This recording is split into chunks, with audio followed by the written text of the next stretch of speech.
안녕하세요. IT 봉상가입니다. 오늘은 주요정보통신 기반시설 점검 항목에 대해서 얘기하겠는데요. 저번 영상에 주요정보통신 기반시설이 무엇인지에 대해서는 알아봤습니다. 그래서 주요정보통신 기반시설의 취약점 항목은 유닉스, 윈도우, 보안장비, 네트워크, PC, DBMS, 외부로 구성되어 있는데요. 유닉스나 윈도우 같은 경우는 서버 취약점 진단이라고 이야기하고요. 보안장비 같은 경우에는 방화벽, IPS 같은 보안 장비들을 이야기합니다. 네트워크 장비는 L2, L3, L4 같은 네트워크 연결하는 장비를 이야기하고요.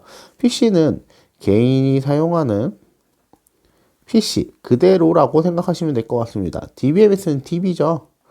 오라클, MS SQL 등 이런 DBMS, DB 장비를 본다고 보면 될 거고요. 웹은 웹 취약점 진단입니다. 요거랑 특성이 달라요. 요거는 체크리스트 기반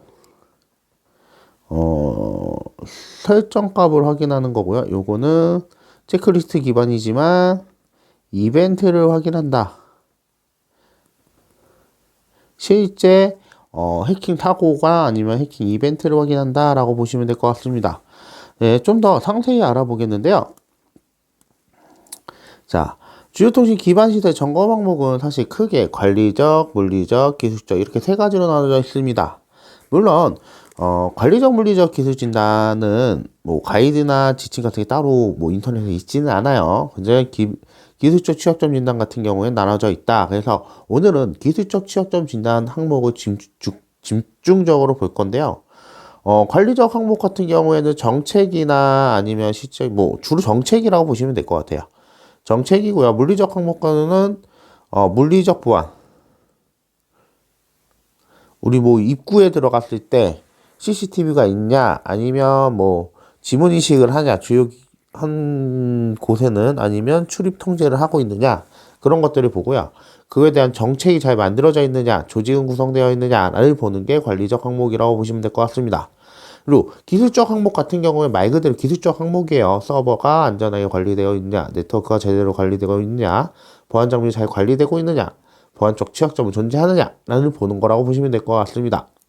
그래서 우리는 주로 기술적 취약점 진단 항목에 대해 집중해서 이야기해 보도록 하겠습니다. 왜냐하면 우리가 취업을 하거나 실질적으로 업무를 할 때 기술적 취약점 진단 항목이 상대적으로 많은 인력들이 필요합니다.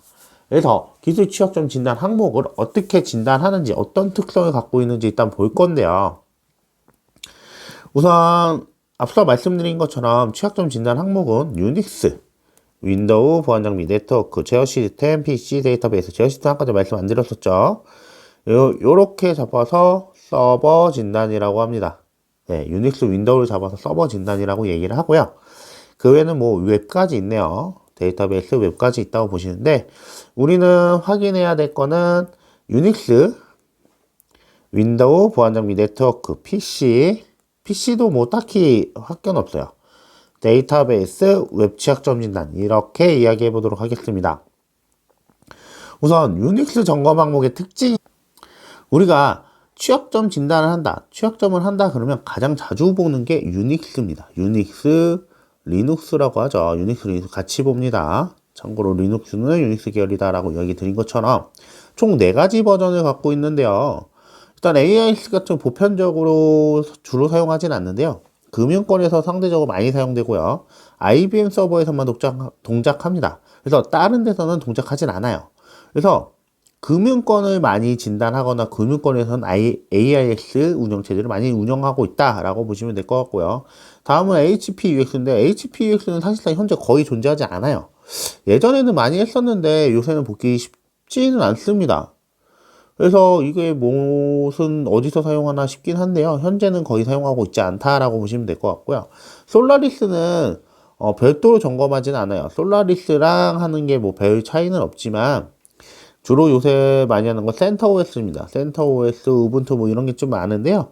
센터OS 같은 경우에는 솔라리스랑 큰 차이가 없기 때문에 같이 봅니다. 그래서 유닉스 진단의 특징은 파일의 권한입니다. 얘는 계정 권한보다는 파일에다가 권한을 직접 주는 경우가 많기 때문에 파일의 권한이 어떻게 설정되어 있는지 주로 본다고 생각하시면 될 것 같아요. 그게 유닉스의 가장 큰 특징이다라고 보시면 될 것 같고요. 다음 윈도우 점검 항목입니다. 윈도우 서버에 대한 점검 항목이에요. 그래서 윈도우 2008은 서버가 완성도가 굉장히 높았어요. 상대적으로 뭐 서비스 팩 2까지 나오면서. 근데 이게 2008 이후에 끝입니다. 그래서 최근에는 윈도우 서버를 도입하는 경우가 많지 않아요.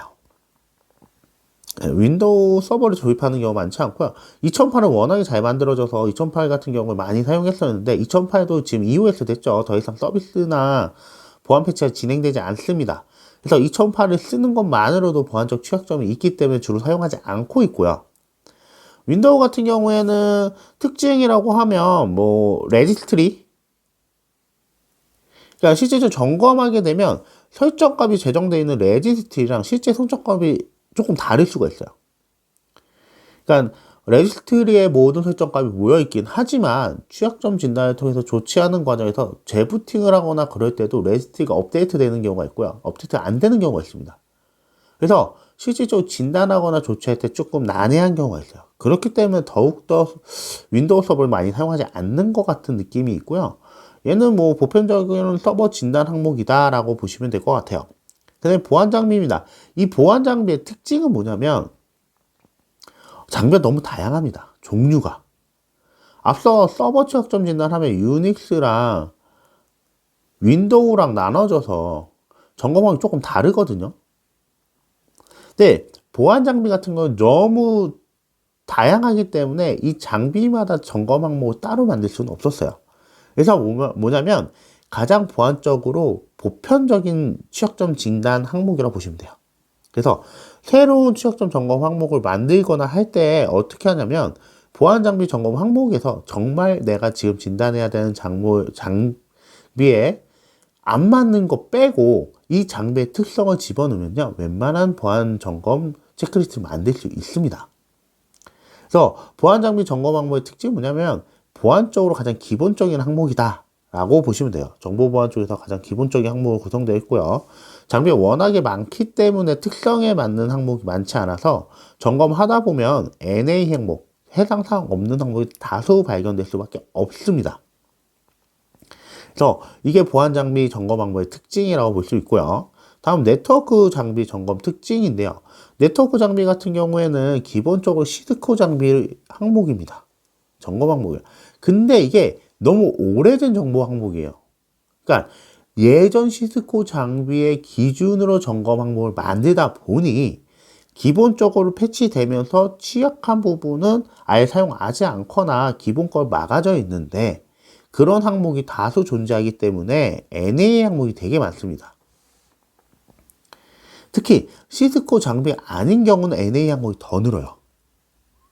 왜냐면 시스코가 예전에 초창기에 네트워크 장비를 거의 독점 비슷하게 하면서 다양한 기능을 집어넣는데 이게 세월이 흐르다 보니 네트워크 장비에서 원하는 기능이 아닌 그 이상의 기능을 제공하고 그 이상의 기능에서 취약점이 발견되기 때문에 그 기능을 대부분 삭제를 했습니다. 사용하지 않아요. 그러다 보니 뭐가 되냐면 이 시스코 장비를 본따서 만드는 장비들도 결국에 시스코 장비에서 사용하지 않는 기능을 넣을 필요가 없잖아요. 그래서 더욱더 NA 항목이 더 많아지는 겁니다. 이게 시스코 장비의 이제 특징인데요. 진단하는 방법은 앞서 보안 장비는 실제 리뷰를 보거나 실제 인터뷰를 진행해야 되는데 얘는 컴피그 파일을 받습니다. 러닝 컴피그라고 치다가 하면 거기에 그 네트워크 장비의 설정값이 다 보이거든요. 파일로 떨어지지는 않아요. 파일용서 떨어지는 건 아니기 때문에 그렇게 이제 설정값이 보이는 거를 마우스로 끌어다가 컨트롤 C, 컨트롤 V해서 이 설정값을 보고 진단을 한다라고 보시면 될 것 같습니다. 다음 PC 점검 항목인데요. PC 점검 항목 같은 경우 우리가 실제로 사용하고 있는 PC예요. 그래서 윈도우 서버 취약점 점검 항목의 축소판이라고 보시면 돼요. 서버의 특징을 빼고 PC 부분만, PC에 점검할 수 있는 부분만 하는 거고요. 실질적으로 요새는 요 PC 진단을 잘 하지 않는 건 내 PCG 킴이나 그런 걸로 충분히 컨트롤이 가능하기 때문에 별도의 PC 점검을 하지 않는 경우도 종종 있습니다. 물론 PC 점검을 하는 게 좋긴 하죠. 그래서 뭐 가장 중요한 건 뭐 공유 폴더 사용하는 거 정도가 될 것 같아요. 점검 항목 중에는. 그 다음에 DBMS인데요. DBMS 굉장히 난해합니다. 예, DBMS 설정값이나 그런 거 되게 많은데 결국엔 DBMS는 뭐만 점검하면 되냐면 접속에 대한 점검이에요. 접속에 대한 점검입니다. 접속에 대한 점검인데 이 DB라는 게 데이터베이스 너무 전문적인 영역이기 때문에 실제로는 거의 인터뷰로 많이 존재한다라고 보시면 될 것 같아요. 우리가 뭐 스크립트를 만들어주거나 그런 거 만들어주긴 하지만 실제로 스크립트 잘 안 돌아가는 경우 되게 많거든요. 권한도 문제가 되고요. 버전도 문제가 됩니다. 그리고 DBMS를 우리가 만들겠다 해서 DB를 깔고 하는데 유지보수 비용이 너무 많이 들어요. 비쌉니다. 오라클은 특히 더 비싸요. 그렇기 때문에 실질적으로 스크립트 진단보다는 인터뷰를 통해서 보안적인 항목을 잘 하고 있는지를 보는 게 맞다고 생각이 들고요. 마지막으로 웹 점검 항목인데요. 앞서 말한 것들은 전부 다 체크리스트 기반이에요. 체크리스트. 체크리스트 기반이 뭐냐면 체크 항목이 1부터 뭐 80까지 있으면 하나 이렇게 점검을 하는데요. 웹 점검 항목 약간 틀립니다. 웹은 물론 점검 항목은 존재하지만 이 점검 항목 하나씩 다 하진 않아요. 왜냐면 그 점검 항목 중에는 현재 시점에 절대 나올 수 없는 취약점이 굉장히 많거든요. 그리고 얘는 이벤트 기반이다. 이벤트 기반. 실질적으로 이런 어떠한 액션이 일어나야 돼요. 앞서 있는 점검 항목들은 설정 값을 뭐 설정이 잘 되어 있느냐를 보는데 웹 취약점 점검 같은 경우에는 이벤트를 발생시켜야 됩니다. 악의적인 행동이 일어나야 돼요. 그런 차이가 굉장히 큽니다. 그렇기 때문에 이벤트 기반이기 때문에 체크리스트 기반으로 하나하나씩 점검할 수가 없어요. 왜냐면 다 이벤트 발생되지 않거든, 대부분. 실질적으로 웹 취약점 진단에 들어가면 취약점이 없지는 않습니다. 하지만 그렇게 많이 나오지도 않아요. 한 3개, 4개 많이 하면 그 정도 많이 나온다라고 보시면 될 것 같고요. 웹 같은 경우에는 실질적으로 뭐 가장 좋아하는 취약점이라고 보시면 될 것 같아요.